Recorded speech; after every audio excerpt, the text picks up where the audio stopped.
Kisah kancil sombong dan siput bijaksana. Halo, assalamualaikum warahmatullahi wabarakatuh. Adik-adik, bagaimana kabarmu hari ini? Apakah kalian baik? Semoga selalu baik-baik saja ya. Hari ini Kak Milya akan menceritakan kisah yang sangat seru, yaitu tentang kancil dan siput. Kancil sombong dan siput bijaksana. Sudah siap? Ayo mulai!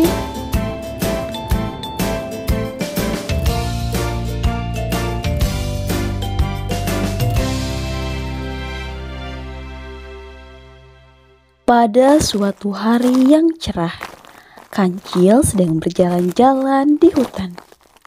Sebagai hewan yang terkenal cerdik dan cepat, kancil seringkali merasa bangga dengan kemampuannya.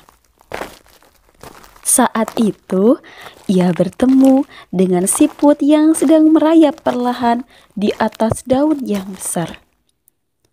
Dengan nada mengejek, kancil berkata, "Hai siput, kenapa kamu lambat sekali?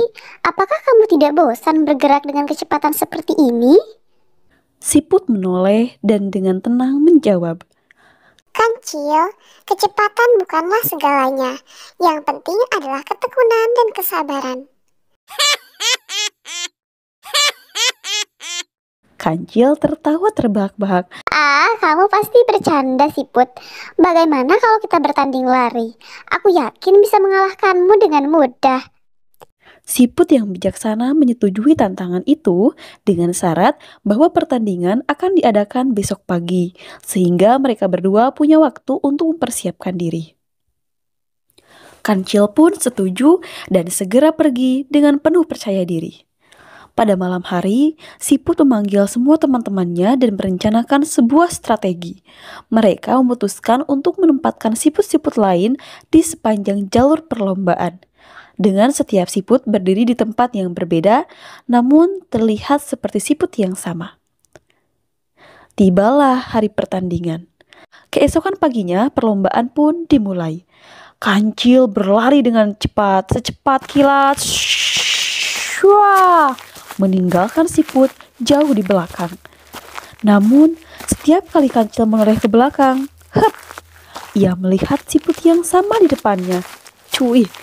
Kancil merasa heran dan sedikit kelelahan, tetapi ia terus berlari sekuat tenaga. Ketika kancil akhirnya mencapai garis finish, ia terkejut melihat siput sudah ada di sana, menunggunya dengan tenang.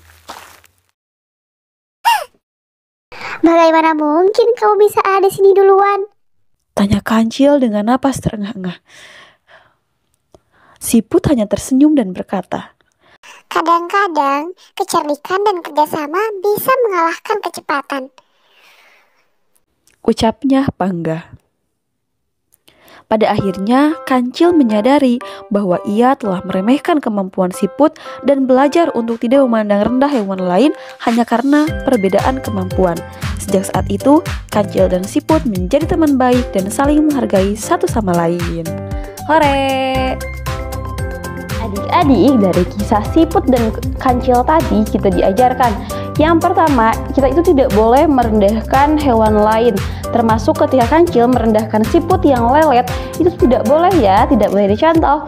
Yang kedua, kecerdikan dan kerjasama yang dipakai oleh siput itu sangat bagus. Jadi kita juga harus bekerja sama dengan teman-teman. Siap? Tetap siap dan semangat ya. Sampai jumpa di cerita selanjutnya. Dadah. Wassalamualaikum warahmatullahi wabarakatuh.